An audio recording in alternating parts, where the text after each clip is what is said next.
America के बहुत बड़े फॉरेन एक्सपर्ट थे, foreign policy expert Henry Kissinger. उस व्यक्ति का कहना था अमेरिका के बारे में, अमेरिका से दोस्ती बुरी है, अमेरिका से दुश्मनी उससे भी ज्यादा बुरी है। अमेरिका को मालूम है कि भारत जो राक्षस है या जो तोता है, इसकी गर्दन कहाँ है, इस कहाँ पे मोड़ेंगे तो ये बर्बाद होगा। पेट्रोल के प्राइस को आर्टिफिशियली बढ़ा दो, बढ़ेगा $10-20, हाहाकार मच जाएगा। हुआ भी वही मच रहा है सर, बहुत तगड़ा। सर ये ईरान और इसराइल की जो वॉर है, इससे इंडियन इकोनॉमिक ग्रोथ पे कितना ज्यादा इम्पैक्ट और आगे बढ़ने वाला है? इस देश की जो दशा ऐसी है कि हम जो ₹1 कमाते हैं, उस ₹1 में से हमारा 26 पैसा चला जाता है पेट्रोल खरीदने में, क्योंकि हम एनर्जी डिफिशिएंट कंट्री हैं। वैसा ही 25 पैसा चला जाता है हमारा डिफेंस इक्विपमेंट को खरीदने में। इसका एक इकोनॉमिक्स है पेट्रोल का, मैं बताता हूँ। एक समय $50 भी था पर बैरल, अभी $100 पहुँचने जा रहा है पर बैरल। कि अगर पेट्रोल का प्राइस $1 पर बैरल बढ़ता है तो हमारे को $1.5 बिलियन का लॉस होता है। मुझे इस बात का लगता है कि उसी इंदिरा गांधी को अमेरिका के राष्ट्रपति ने कहा था कि आप मत बांग्लादेश पे आक्रमण करो, और इंदिरा गांधी ने कहा कि मैं करूंगी। हु आर यू टू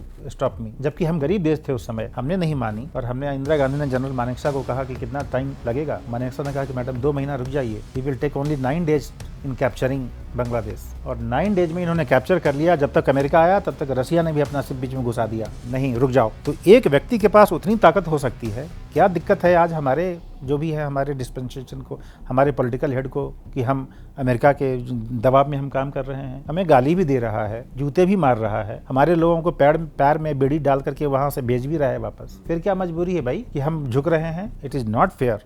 हाँ तो जी, स्वागत है आपका हमारे नए पॉडकास्ट में। और इस पॉडकास्ट में जो बातें होने वाली हैं आज, वो बहुत ज़्यादा इंटरेस्टिंग होने वाली हैं, क्योंकि देश में हम देख रहे हैं इतना ज़्यादा कुछ चल रहा है। पेट्रोल क्राइसिस चल रहे हैं वर्ल्ड वाइड, जो देख रहे हैं हम, लड़ाई चल रही है। ईरान इजराइल की जो लड़ाई है वो दोबारा से रेज्यूम हो गई है, उस बारे में बात करेंगे। और जिस शख्स को हमने बुलाया है उनका नाम है मृत्युंजय सर। सर स्वागत है आपका। सर की बहुत डीप नॉलेज है इन चीज़ों में, और जो सर का पॉइंट ऑफ व्यू होता है वो भी बहुत ज़्यादा अलग होता है। मतलब जो आम आदमी सोचता नहीं, उसके परे मान लो सर थोड़ी अलग थिंकिंग लेकर आते हैं। तो इस पॉडकास्ट में हम सर के पॉइंट ऑफ व्यू के बारे में जानेंगे और चीज़ों के बारे में जानेंगे कि एक्चुअली रियल पिक्चर क्या है। तो सर स्वागत है आपका। और मैं चाहता हूँ आप थोड़ा सा ऑडियंस को अपने बारे में भी बता दें। मेरा नाम मृत्युंजय कुमार है, डॉक्टर मृत्युंजय कुमार भी कहते हैं। बाई क्वालिफिकेशन मैं इंजीनियरिंग ग्रेजुएट हूँ, फिर मैंने मास्टर्स किया। मैंने अपनी सेवाएं दिल्ली सरकार को दी हैं प्रशासनिक विभाग में। उसके बाद मैंने सरकार को छोड़ दिया, प्राइवेट सेक्टर में मैंने काम किया। फिर मैंने डॉक्टरेट किया, macro economics, Jio politics and Jio economics, इसमें मेरी खासी रुचि है। और वर्तमान में मैं अपना एक सबस्टैक ब्लॉग इंद्रप्रस्थ डायलॉग्स के नाम से मैं चलाता हूँ, पढ़ता हूँ, लिखता हूँ। ये पहली बार पॉडकास्ट के लिए आ रहा है। तो सर अभी करंट मुद्दे की बात करते हैं। अभी हाल ही में दोबारा से अटैक करा है ईरान ने इजराइल पर और इजराइल ने ईरान पर। तो अभी ये दोबारा वॉर एक बार तो स्टॉप हो गई थी, ये दोबारा क्यों रिज्यूम हो गई? क्या चल रहा है, थोड़ा बताओ आप। देखिए, ऐसा है कि विश्व में ये 21वीं सेंचुरी चल रही है। 20वीं सदी, 21वीं सदी। 20वीं सदी थी, वो सदी था, हर एक सदी में लड़ाई होती है पावर के लिए। किस सदी में पावर क्या होता है? 20वीं सदी में पावर था पेट्रोल। जिसके पास पेट्रोल होगा वो विश्व का रूलर होगा। 21वीं सदी में हो गया है एआई। आज जो एआई पे कब्जा करेगा वो विश्व का रूलर होगा। इसके पहले आप जा कर के देखेंगे तो अश्वशक्ति की बात होती है। जिसके पास घोड़े होंगे वही जीतते थे, और वही वजह थी कि इंडिया हार गया और अफ़गानिस्तान से लोग घोड़े पे आए थे, वो जीत गए। ठीक है, उसने हमारे नालंदा के यूनिवर्सिटी को जला दिया, उसने हमारी सारी चीज़ों को छीन लिया, वो हमारे ऊपर आक्रमण करने लगे। वर्तमान में जो 2020 में जो अभी जो चल रहा है, वो petrol as a power resource धीरे धीरे घट रहा है, और AI as a power resource धीरे धीरे आ रहा है। ये जो मिडिल ईस्ट जो है, ये क्रूसिबल है इन चीज़ों का। मिडिल ईस्ट वो जगह है जहाँ पे सऊदी अरबिया है, ओमान है, कतर है, सारी कंट्री है जहाँ पे पेट्रोल है। नॉर्थ अमेरिका में भी है, वेनेजुएला है, उन सब कंट्री में अमेरिका ने उन सब पे कब्जा कर लिया। मैं आपको एक ऐसी चीज़ बताऊंगा जो शायद कम लोग उसको बता पाते हों, एआई के बारे में सब पर सारी दुनिया सुन रही है, एआई है क्या, एआई है क्या, क्या हो रहा है। ये विवाद, ये जो डायलॉग है, ये ईरान के साथ साथ उस पे भी हम चले जाएंगे कि एआई के लिए जो सबसे ज़्यादा ज़रूरी चीज़ है, अपार्ट फ्रॉम चिप, एनर्जी चाहिए उसको। बिना एनर्जी के वो एआई हमारा फंक्शन नहीं कर सकता है। एनर्जी कैसे मिल सकता है? दो तरीके से एनर्जी मिल सकती है। सोलर एनर्जी, चाइना जिसमें बहुत आगे है। उसके अलावा जो एनर्जी है वो है पेट्रोलियम, क्रूड की जो एनर्जी आती है। आप देखें, अमेरिका अपने विश्व की महत्ता कायम रखने के लिए, स्वायत्ता कायम रखने के लिए और विश्व के ऊपर कब्जा कायम करने के लिए उसने वेनेजुएला को पकड़ लिया, है ना। वेनेजुएला के पास आज विश्व में सबसे ज़्यादा है। करेक्ट। उसने उसको कब्जा कर लिया ऑलमोस्ट। सऊदी अरबिया उसके कब्जे में है। इनफैक्ट कब्जे का मतलब not in direct sense, control में है, उनके ऊपर डोमिनेंस है, उनके ऊपर सब कुछ है। ईरान एक ऐसी कंट्री है जो एक विशियस कॉम्बिनेशन है पेट्रोल का भी, बहुत पेट्रोल है उसके पास। दूसरा, ये एक बड़ा ज्योग्राफी का एरिया है, 9 करोड़ इसके पास पॉपुलेशन है। और चौथी बात, ये न्यूक्लियर बॉम्ब बनाने की कगार पे है। अगर इसको नहीं कब्जा किया जाएगा तो मिडिल ईस्ट की जो पावर बैलेंस है वो गड़बड़ा जाएगा। इसलिए अमेरिका किसी भी रूप में इस देश को कब्जा मतलब कंटेन करना चाहता है कि ये वो ना कर सके। अब जो बात उठती है कि क्या वजह हुई कि जो अमेरिका ने सोचा था कि ईरान को हम तुरंत ख़त्म कर देंगे, ये ख़त्म क्यों नहीं हो पाया, उसके पीछे आप वजह जानेंगे। आप ये देखेंगे कि एक इसमें मैं 2000 में हुआ था ना, याद है 9/11 जो अमेरिका के ऊपर बॉम्बिंग हुई थी।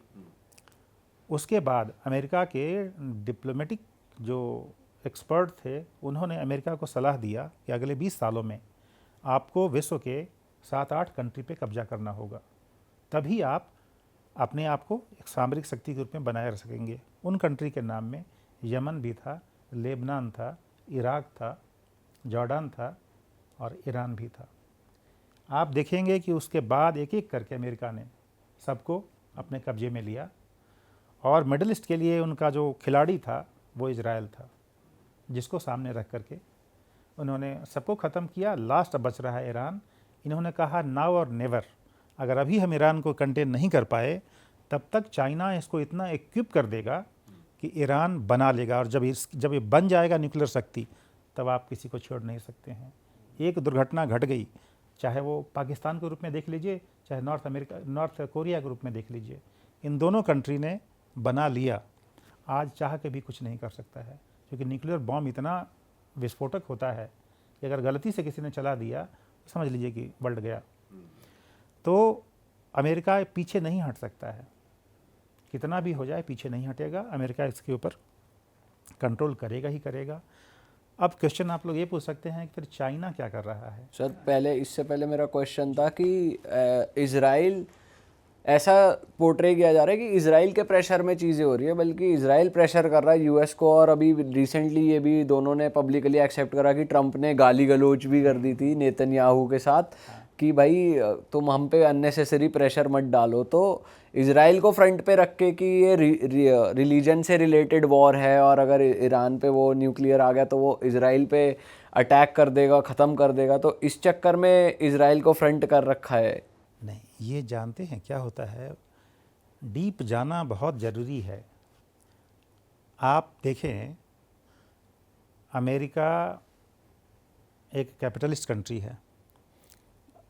अमेरिका की आपको जानकर आश्चर्य होगा कि पूरे विश्व में जो बिलियनर की संख्या जो है, सबसे ज़्यादा संख्या इजरायलियों की है।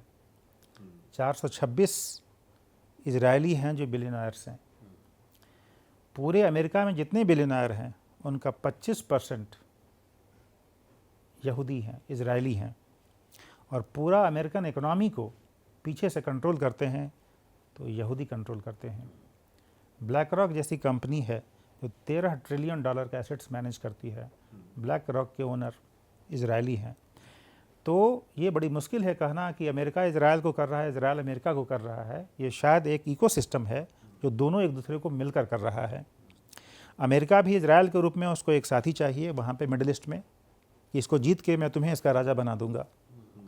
और इज़राइल के जो बिजनेसमैन हैं जो अमेरिका को कंट्रोल कर रहे हैं, उनका है इज़राइल के हस्र को समझिएगा, इज़राइल के व्यक्ति को। इज़राइल एक बहुत छोटा कंट्री है, इसके पास तो अपना घर भी नहीं था। इसको 1948 में एक जगह मिली, इसको होमलैंड बोलते हैं, होमलैंड जेरूसलम मिला इनको।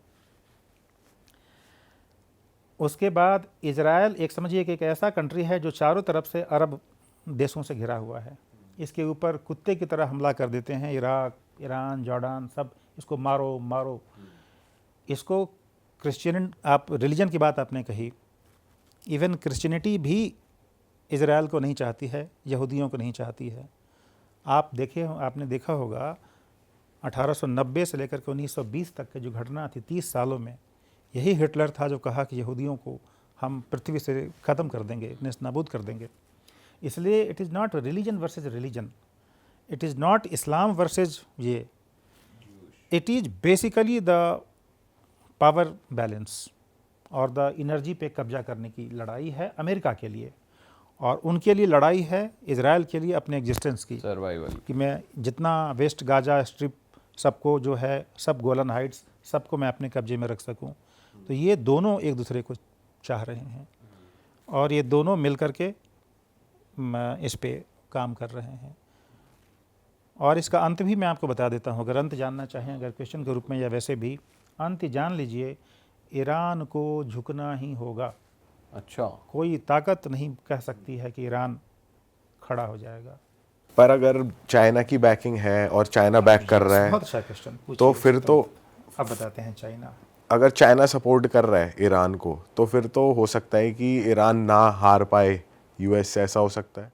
ये एक मेन स्ट्रीम मीडिया में ही चल रहा है कि चाइना का 80% ऊर्जा की जो सप्लाई होती है वो ईरान करता है, ठीक है, Correct. सारा पेट्रोल आता है।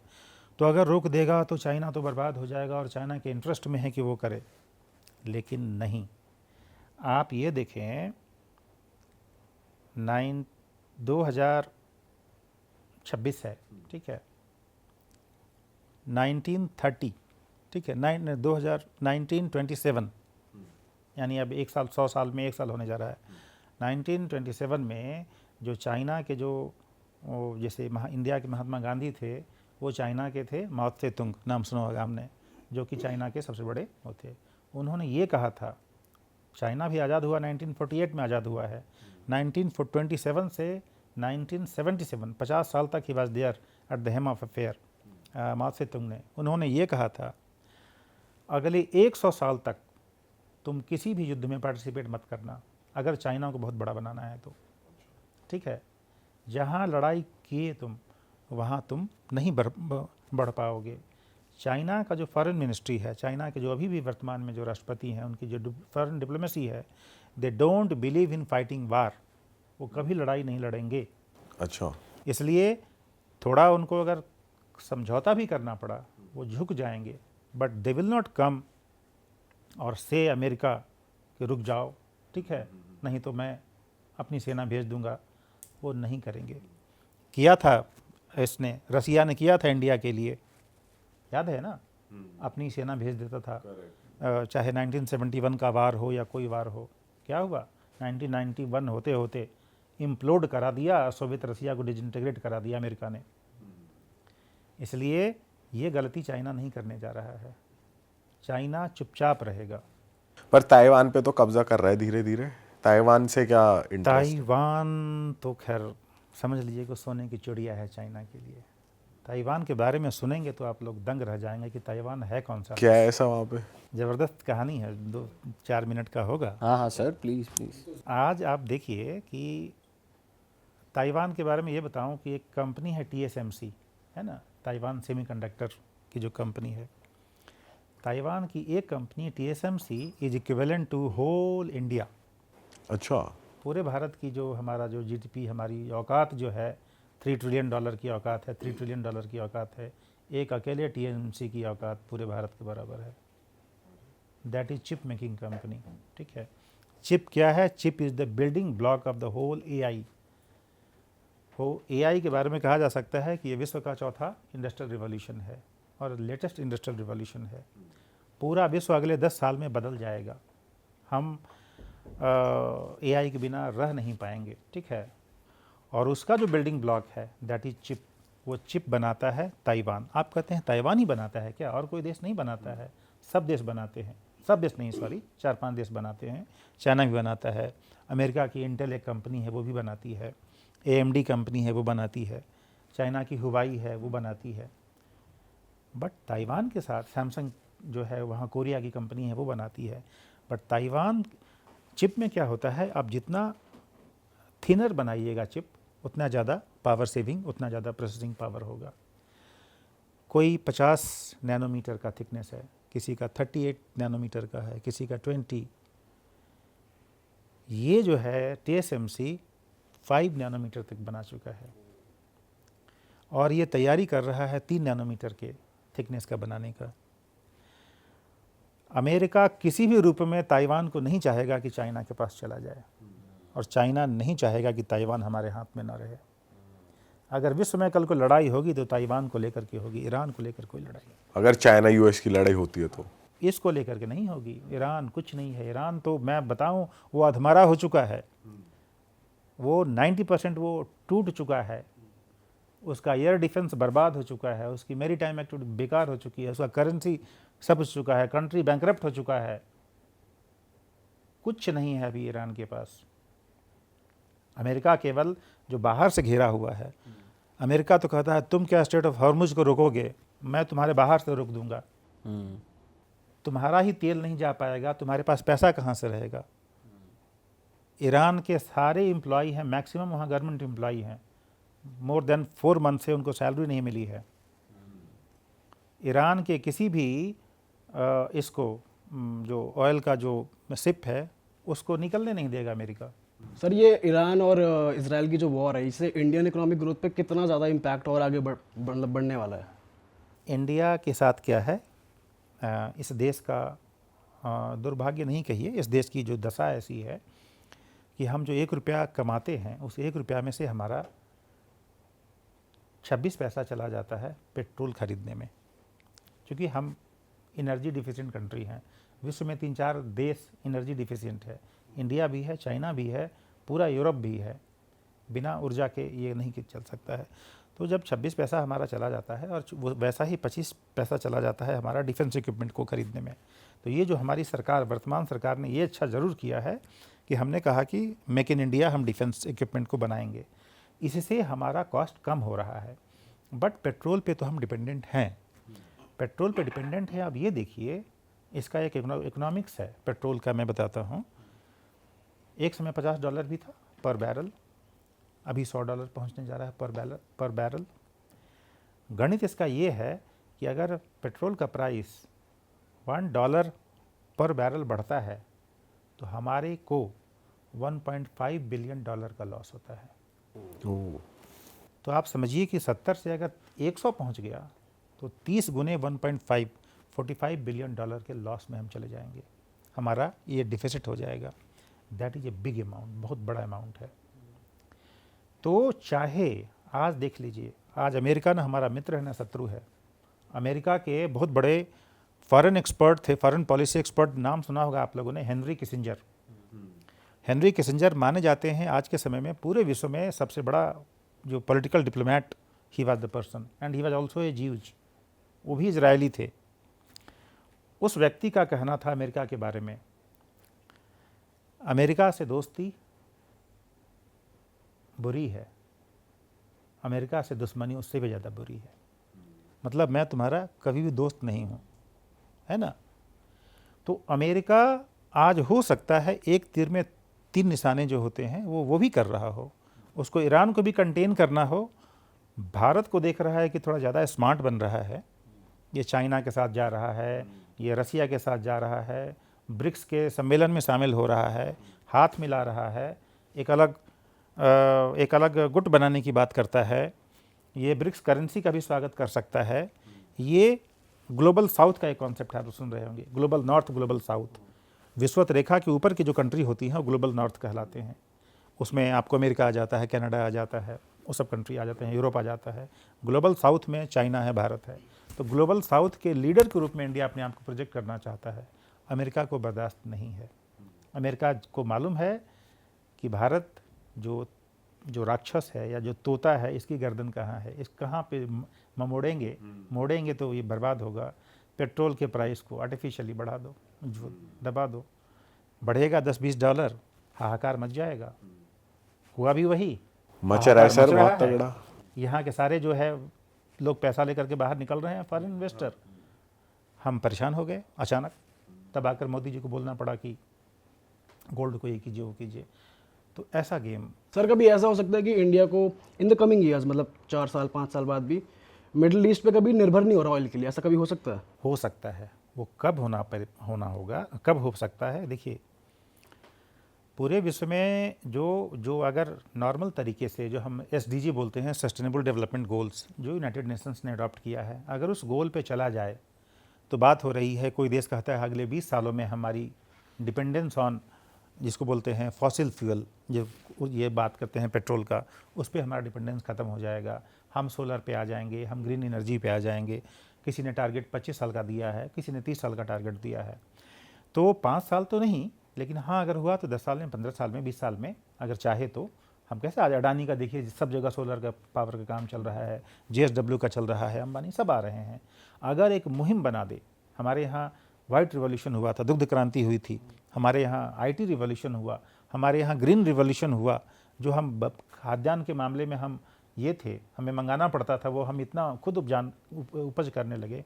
सिमिलरली इसमें भी हो सकता है, अगर वैसा ही कोई डायनेमिक लीडर आ जाए और जो हर एक भारतीय को कह दे कि हर एक व्यक्ति अपने घर के छत पे सोलर लगाएगा, अपने आप पॉसिबल हो सकता है। लेकिन वैसा चाहिए विजनरी नेता, वैसा चाहिए एक पावरफुल नेता जिसके एक सेंटेंस पे लोग, हमें वैसा नेता नहीं चाहिए जो कहे कि गोल्ड मत यूज करो और बाहर मत जाओ। ये बेकार की बातें कर रहे हैं नेता, ठीक ना। ये सब कॉस्मेटिक सर्जरी है, कॉस्मेटिक सर्जरी से कुछ नहीं होता है, एक्चुअल सर्जरी की आवश्यकता है। जो याद है कि लाल बहादुर शास्त्री ने कहा था कि हम एक दिन खाना खाना रोक दें, ये सिंबॉलिक था। ऐसे ऐसे कंट्री में हुआ था, आप दंग रह जाएंगे, सिंगापुर को लेकर के और चाइना को लेकर के, जब उनके राष्ट्रपति ने गुहार लगाई। और कोरिया में कि हमको अपने देश को ऊपर करना है, तो कोरिया के लोगों ने, महिलाओं ने अपना अपना सोना ला करके सरकार को दे दिया, लो हमारे देश को ऊंचा उठा दो। वो इसलिए हुआ था कि वहाँ का राष्ट्रपति भी एक अच्छा राष्ट्र, मतलब जो है, हमारे भी लीडरशिप में इतना कॉन्फिडेंस चाहिए कि लोग उसके ऊपर ट्रस्ट कर सकें। तो सर जैसे आप बता रहे हो कि लोगों को ये बोला जा रहा है कि गोल्ड ना लो, घूमने मत जाओ, ये बोला जा रहा है, तो एक्चुअली में होना क्या चाहिए आपके हिसाब से, ये बताओ। गोल्ड के बारे में बहुत एक अच्छी समझ है जो कि मैं आप लोगों से शेयर करना चाहूँगा। पूरे विश्व में सबसे ज़्यादा गोल्ड अगर है कहीं पे तो आपकी कंट्री में है, भारत में। सोने की चिड़िया का जो कॉन्सेप्ट था वो वास्तव में है। और एक आंकड़ा भी मैं आपको देता हूँ। ऑफिशियल डेटा के अनुसार हमारे पास जो गोल्ड है वो है 700 टन RBI के पास रिजर्व रखा हुआ। चाइना के पास हमसे कम गोल्ड है, 200 से 300 टन है। जर्मनी के पास 5,500 टन है। अमेरिका के पास 8,000 टन है। ये जो 3-4 कंट्री जो है जिनके पास सबसे ज़्यादा है, इसके अलावा किसी के पास नहीं है। लेकिन ये तो फर्स्ट हाफ या हाफ ये है। भारत के पास ऑफिशियली 700 टन है, लेकिन अनऑफिशियली 28,000 टन है, विच इज़ नोवेयर, कहीं भी पूरे विश्व में इतना नहीं है। इस पूरे जितना सोना हमारे पास है, इस सोना को अगर सरकार के पास क्रेडिबिलिटी होती, बहुत बड़ा क्वेश्चन मैं कर रहा हूँ सरकार के लिए, चाहे वो क्रेडिबिलिटी लाल बहादुर शास्त्री जैसी होती, चाहे वो क्रेडिबिलिटी कोरिया के राष्ट्रपति जैसी होती, कि जिनके कहने पर लोगों ने अपना सोना दे दिया कि आप इसको कीजिए, तो भारत एक अलग ही ट्रेजेक्ट्री पर अभी होता।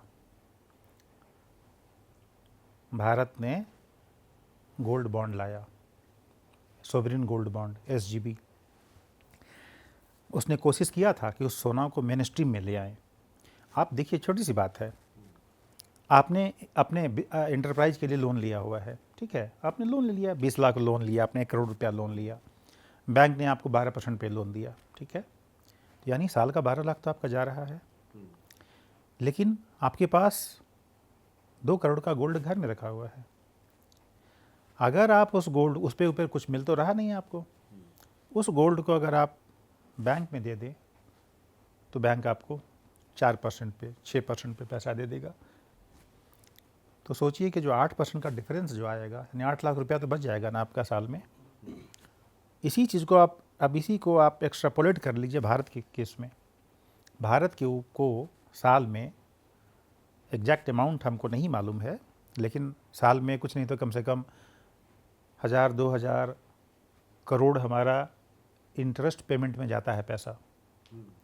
अगर जो सोना हमारे घर में पड़ा हुआ है या वो सोना जो हमारे केरला के पद्मनाभन मंदिर में पड़ा हुआ है या और भी कहीं है, उस सोना को सरकार अगर अपने पास रख ले, वर्ल्ड बैंक की जो भी बॉडीज है वो लोग आपको कम रेट पे इंटरेस्ट देने को तैयार है। हमारा 1000 करोड़ तो बचत होगा। एक बात बताते हैं, 2000 करोड़ तो सालाना बचत होगा। तो it is not about anything, it is about the credibility of the government. सोना रखना हमारे लिए एक बहुत ही, समझ लीजिए कि लोग कहते हैं, मैंने भी एक आर्टिकल इस पे लिखा था कि हमारे बाबूज का मतलब आईएएस जो कह जाते हैं, इन्होंने गोल्ड को शॉर्ट किया मतलब कि नहीं अब यहाँ से गोल्ड ऊपर नहीं जाएगा, बेच दो। और हमारी हाउसवाइफ्स ने, घर गृहिणियाँ ने, हमारी आपकी माँ बहन लोगों ने, उन लोगों ने गोल्ड खरीदा। हम लोग आज जीत गए, चूँकि गोल्ड जो है 3 गुना चला गया पिछले 3-4-5 सालों में, और सरकार लॉस में चली गई। सरकार को 5-10 हज़ार करोड़ का लॉस होने वाला है क्योंकि उन्होंने गोल्ड को शॉर्ट किया था।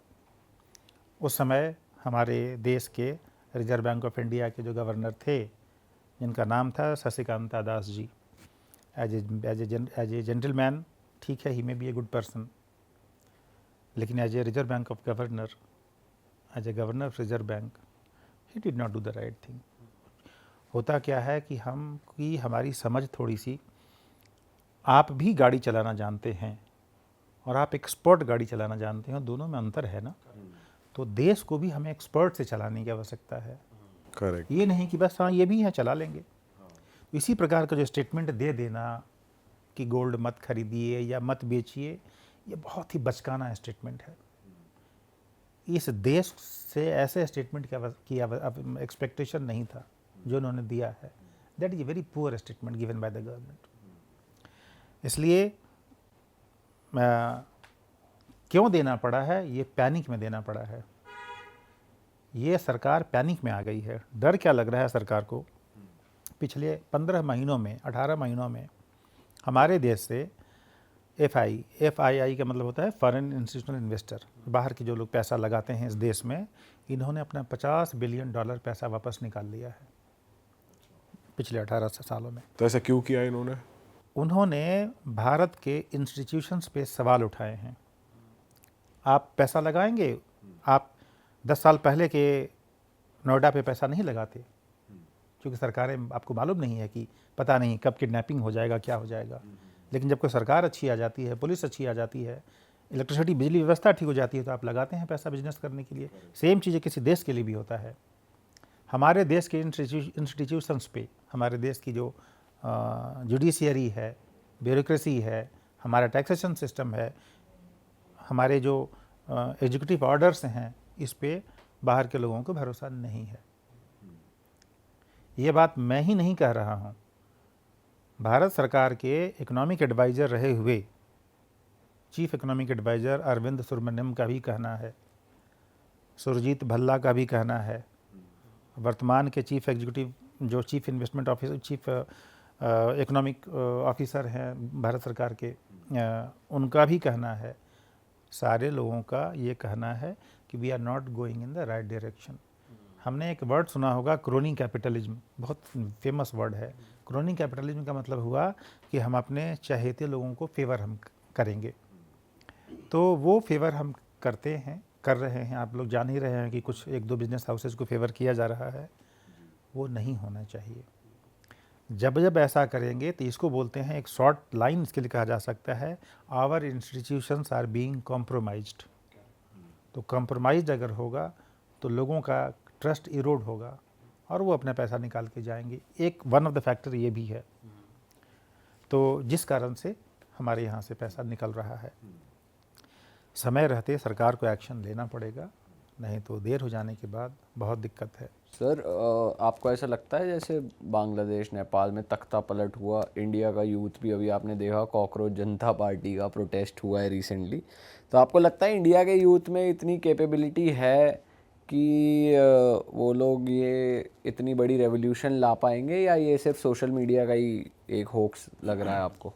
भारत के साथ एक अच्छी बात भी है और बुरी बात भी है। अच्छी बात है कि हम ठंडे हृदय वाले लोग हैं, हम बुद्ध की धरती के लोग हैं, गांधी की धरती के लोग हैं। अहिंसा से ही हमने आज़ादी हासिल की है और वसुधैव कुटुंबकम हमारे पूरे जो हमारा जो वेद उपनिषद है उसका भाव है। ये तीनों भाव हमें हिंसा और तख्ता पलट और विरोध करने से मना करता है, और हमने कभी ऐसा किया नहीं। हमारे देश के आज़ादी के समय में भी कुछ लोग, जिसको गरम दल के लोग कहते हैं, शहीद भगत सिंह जैसे लोग आए, उन्होंने किया, लेकिन फिर भी उनको साइडलाइन कर दिया गया। गांधी के तरीके से ही हमें आज़ादी मिली, इसलिए वो लोग तो नहीं करेंगे। दूसरी बात जहाँ तक है कि प्रोपेगेंडा एक ऐसा शब्द है जिस प्रोपेगेंडा शब्द में विदेशी शक्तियाँ बहुत माहिर हैं, और आज के डेट में अमेरिका एक ऐसा देश है जिसका प्रोपेगेंडा बहुत मजबूत है। प्रोपेगेंडा मजबूत है, और कैसे प्रोपेगेंडा करता है? वो यूट्यूब के माध्यम से प्रोपेगेंडा करता है, वो न्यूज़पेपर के माध्यम से करता है, इंस्टा से करता है। तो वो तो फैला ही रहा है, वो तो चाहेगा कि डिस्टेबलाइज करें इस कंट्री को, क्योंकि डिस्टेबलाइज करने से ही उनका भला होगा, किसी का भला होगा। अब है कि हमारे यूथ के पास लॉयल्टी तो है नहीं, बहुत क्लियर सी बात है, देशभक्ति नहीं है। कुछ भी हम कह लें, हमने बहुत कंट्री की देखी है देशभक्ति। हम इतने बंटे हुए हैं, इतने ज़्यादा बंटे हुए हैं, रिलीजन को लेकर के, रेस को लेकर के, कास्ट को लेकर के, क्रीड को लेकर के, रीजन को लेकर के, जगह को लेकर के, तुम ऊंचा ब्राह्मण, हम तुम नीचा ब्राह्मण, इतना तक लेकर के। सर अब तो जनरेशन्स को लेकर भी बढ़ गए हैं कि ये हम जेन ज़ी हैं, हम अलग तरीके से चलेंगे, मिलेनियल्स अलग तरीके से चलेंगे।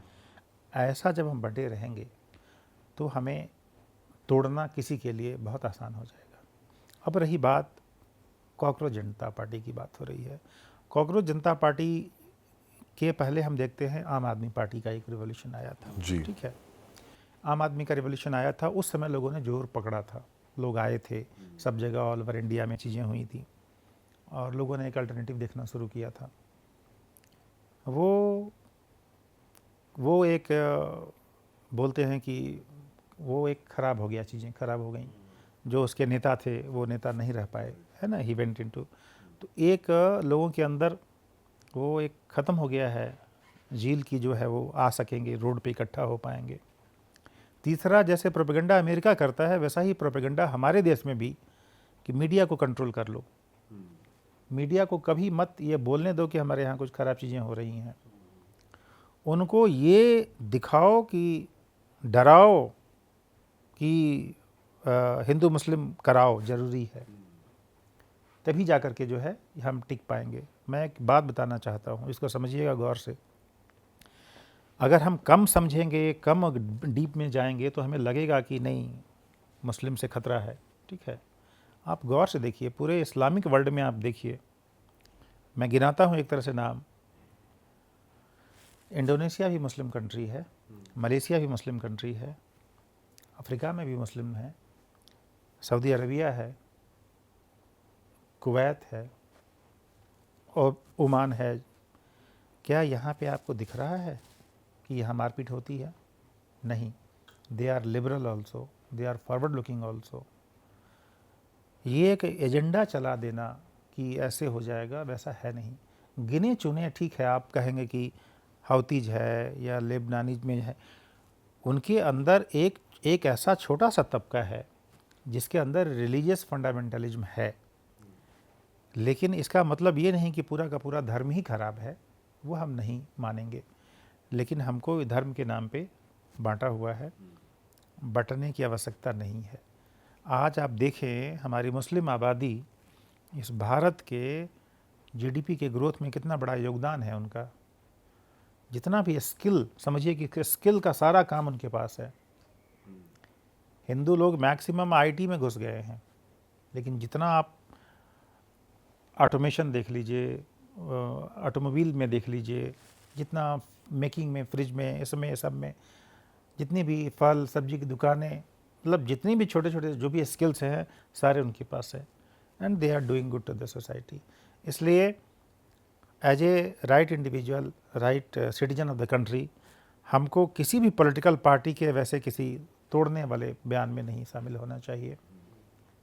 हमको वो जो नारा था दिया हुआ कि हिंदू मुस्लिम भाई भाई, we must go for that. कहाँ आप नहीं पाते हैं कि हिंदू क्या रेप नहीं करते हैं, ठीक नहीं? क्या हिंदुओं के अंदर अंधविश्वास नहीं है? है। एक स्टेप केवल सरकार ले, जिस भी सरकार जो चाहती है देश का भला हो, वो जितना मदरसा एजुकेशन हमारा है उसमें थोड़ा चेंजेस कर दे। सर, जो कॉकरोच जनता पार्टी ने इतने लोग इकट्ठे कर लिए, प्रोटेस्ट करे हैं, तो क्या गवर्नमेंट के डिसीजंस थोड़े इन्फ्लुएंस होंगे इसकी वजह से आगे चल के? होंगे। हाँ हाँ, कि कैसे क्या होंगे कि सरकार को क्या है ना, अब बीजेपी का देख लीजिए, जो भी अभी सरकार है, इनका इसका मेन एजेंडा है कि हमारी सरकार बहुत ही मजबूत हो जाए और हम पूरा एक्सपेंशन जिसको बोलते हैं, हम पूरे भारत में हम जीत लें। केरला बच रहा है उसको ले लें, बंगाल है ले लें। तो ये नहीं चाहेगी कि डेवलपमेंट को प्रायोरिटी रखेंगे, हम सेकेंडरी प्रायोरिटी रखेंगे, लेकिन हमारा एक्सपेंशन वो ज़्यादा ज़रूरी है।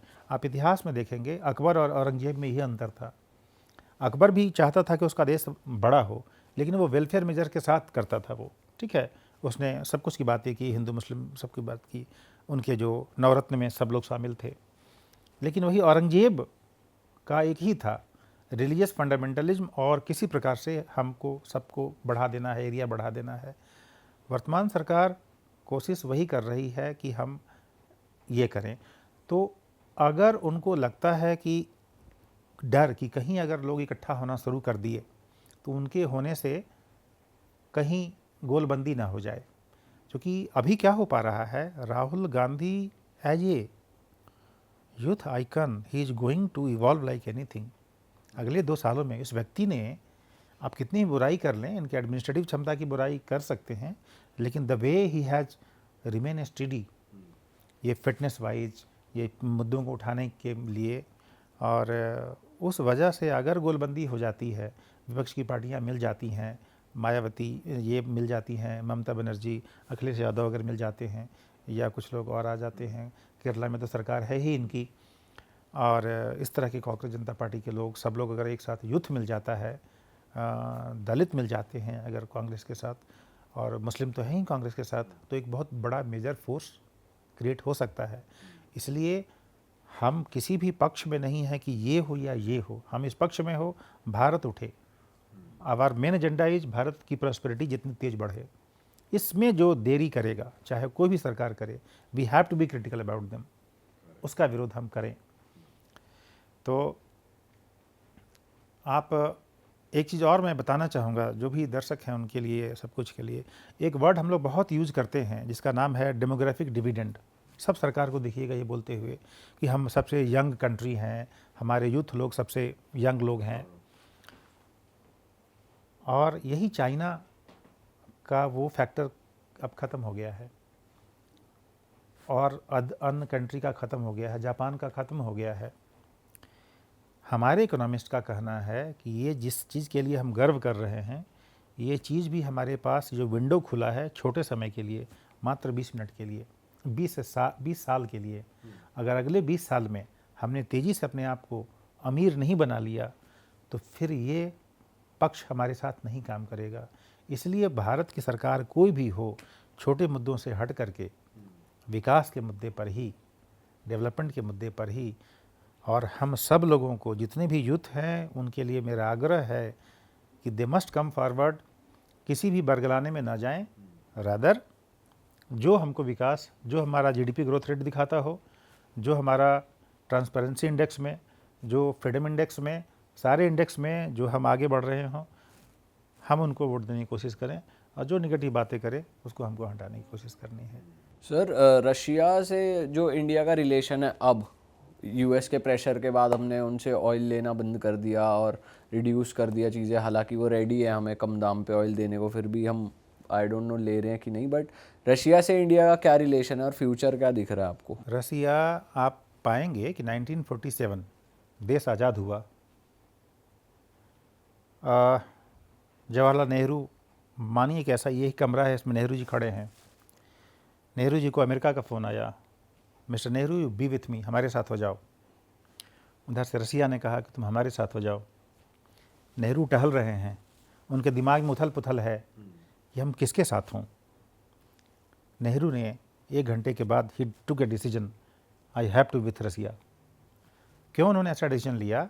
1935 में उनकी पत्नी कमला नेहरू जी बीमार थीं, उनको लेकर के वो इलाज कराने के लिए गए थे रसिया ही। उस समय रसिया अपने पूरे शबाब पे था।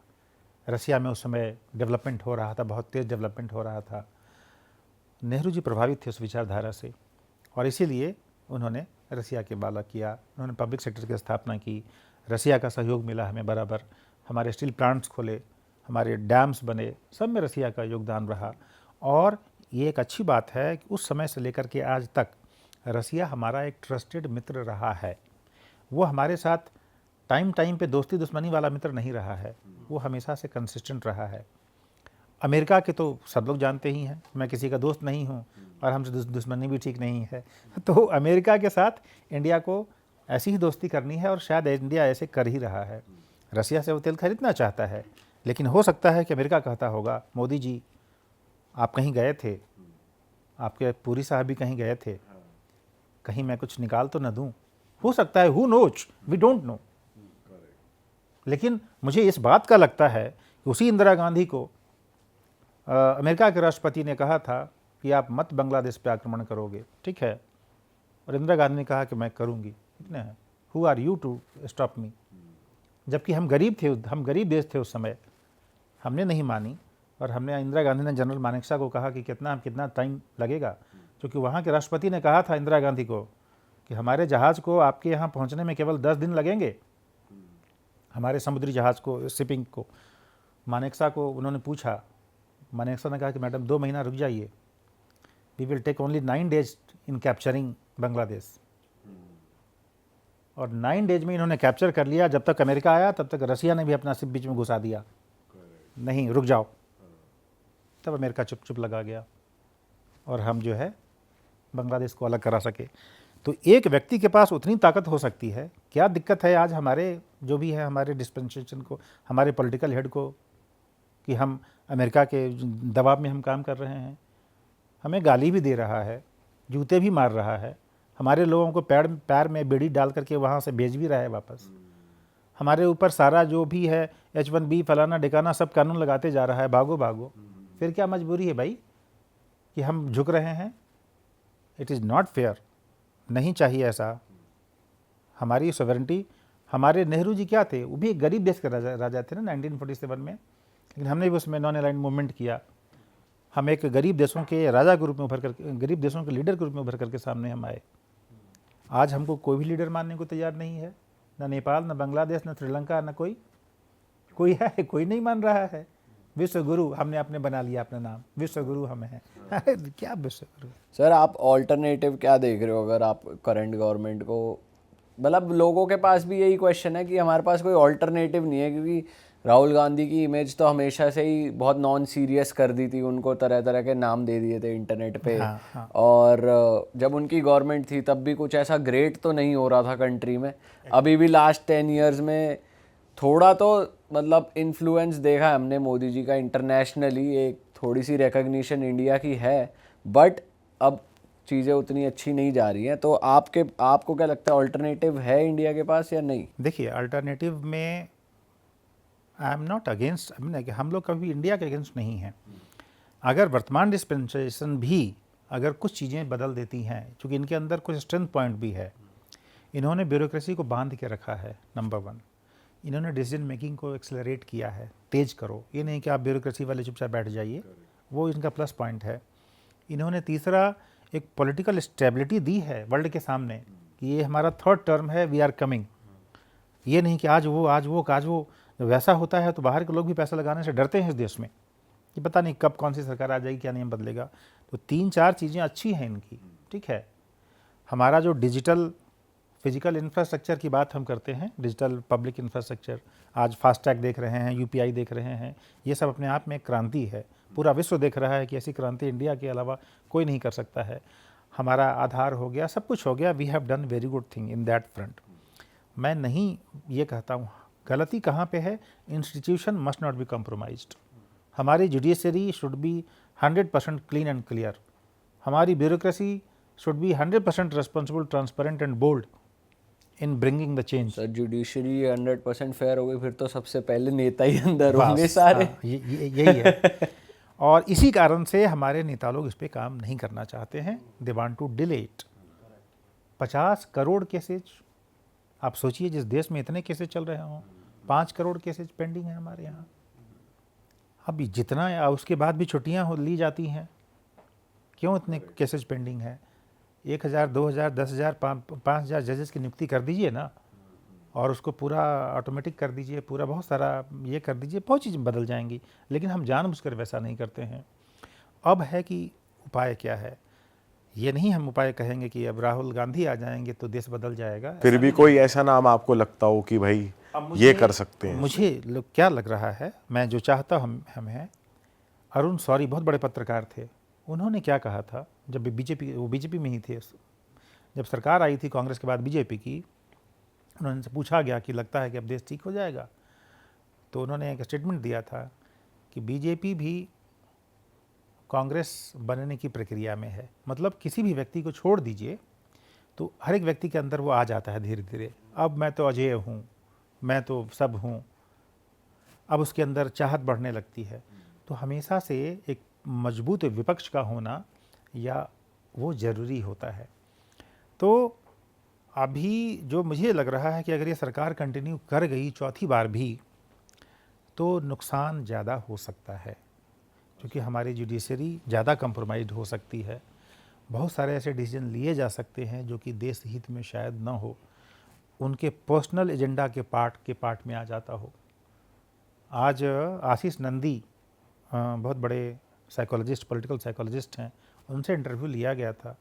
मैं अपनी बात नहीं कर रहा हूँ, मैं उनकी बात कर रहा हूँ। उन्होंने कहा था मोदी जी के बारे में कि ये by psychologically he is not with institution, इनका पर्सनल चीज़ें कुछ ज़्यादा हैं मजबूत, जिसके कारण से वो थोड़ा सा अनकॉन्स्टिट्यूशनल भी हो सकते हैं। ऐसे व्यक्ति को नहीं होना चाहिए पावर में। मैं तो हम कह रहे हैं कि 3 टर्म तो हम हो गए, चौथे टर्म पे रिस्क ना लें। बट सर वही तो मैं आपसे पूछ रहा था, अल्टरनेटिव है क्या? अब अल्टरनेटिव में क्या है? अल्टरनेटिव में हम तो चाहेंगे, हमसे पूछा जाए, जितनी मेरी थोड़ी समझ है, कांग्रेस लेड गवर्नमेंट को आना चाहिए चौथी बार। May not be Rahul Gandhi be the chief of the prime minister of the country, क्योंकि कांग्रेस के अंदर ये रही है कि पिछले 15-20 सालों में ये खुद नहीं आए, है ना। इन्होंने कभी मनमोहन सिंह को बना दिया, कभी नरसिम्हा राव को बना दिया।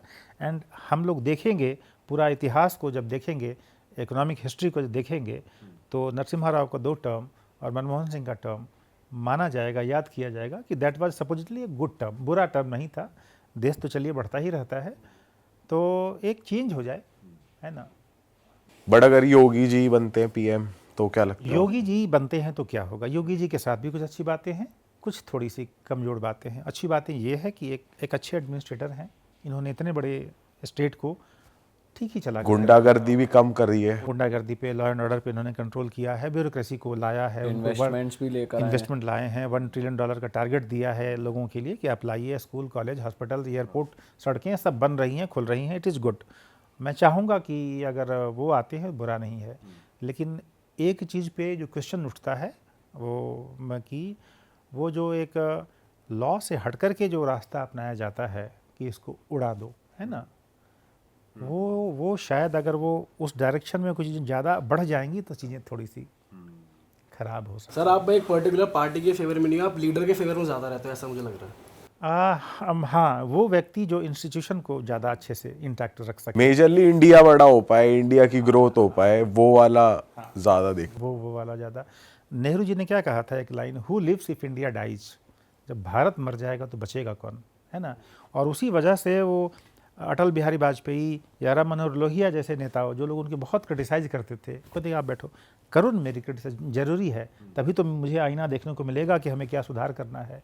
लेकिन एज ए लीडर अगर हम रोक देंगे सामने वाले को कि ये तो पप्पू है, दिस इज अनफेयर, गलत है, ये गलत है। सर एक कॉम्बिनेशन की बहुत बात होती है, रशिया, इंडिया और चाइना।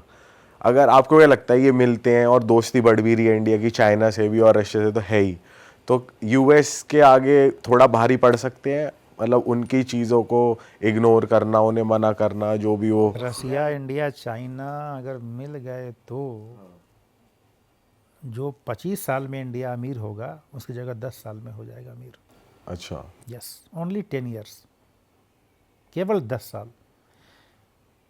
इतना बड़ा हिम्मत चाहिए, इतना बड़ा विजन चाहिए इंडिया के लोगों को कि जा करके रसिया से दोस्ती कर ले और चाइना से दोस्ती कर ले, रसिया बीच में आ जाए, कुछ नहीं बचेगा। आप एक दिन में अमीर हो जाएंगे भाई साहब। एक एक चीज़ को उठाइए, एजुकेशन, 13 लाख बच्चे पढ़ने के लिए बाहर जाते हैं इंडिया से, जोड़ लीजिए 13 लाख बच्चे इंटू साल का $30,000, $50,000 जोड़ लीजिए कितना बड़ा अमाउंट होता है।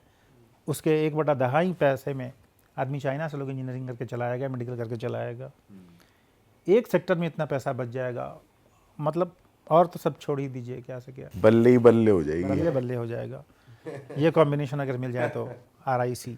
All right sir, thank you. मज़ा आ गया आपसे बात करके और उम्मीद है जनता को भी बहुत मज़ा आया। हमें जिस तरीके से आपने समझाई चीज़ें, बहुत ही लैंग्वेज बहुत ही फ्रेंडली थी, बहुत ही हमें ज़ीरो से समझ आ रहा था। हम लोग ज़्यादा अवेयर रहते नहीं हैं इस फील्ड में, क्योंकि मतलब जितना ज़रूरी है उतना ही रहते हैं, ज़्यादा डीप घुसते नहीं है। बट आपसे बात करके लगा कि बहुत ही इंटरेस्टिंग टॉपिक है और अगर जनता को मज़ा आया होगा तो हम सर के साथ दोबारा एपिसोड करते रहेंगे, जो भी नए नए मुद्दे आते रहेंगे उन पे। तो फ़िलहाल इस एपिसोड को यहीं ख़त्म करते हैं। सर अगर लोगों को आपको रीच आउट करना हो तो कैसे कर सकते हैं? मैं कहूँगा कि इंडिया एक यूथफुल कंट्री ज़रूर है, लेकिन चाइना ने हमारे ऊपर तंज कसा था। तुम्हारे यूथ होने से ही क्या फ़ायदा अगर तुम्हारे पास स्किल नहीं हो तो। इसलिए we need youthfulness plus skill. Skill को जोड़िए, देश को समझिए, मिल के काम कीजिए, वसुधैव कुटुंबकम अपनाइए, देश को सोने की चिड़िया दोबारा बनाइए, बन सकते हैं 10 ईयर्स। Beautiful sir, beautiful. दोस्तों ख़त्म करेंगे हम इस एपिसोड को, मिलेंगे आपसे नए एपिसोड में। टिल देन अपना बहुत ध्यान रखिए। ये एपिसोड कैसा लगा कमेंट करिए। अगर बिना सब्सक्राइब करे आप चैनल देख रहे हैं तो एक सब्सक्राइब बटन दबा दीजिए। हम मिलेंगे आपसे नए पॉडकास्ट में। Till then bye bye, take care, see you, Tata.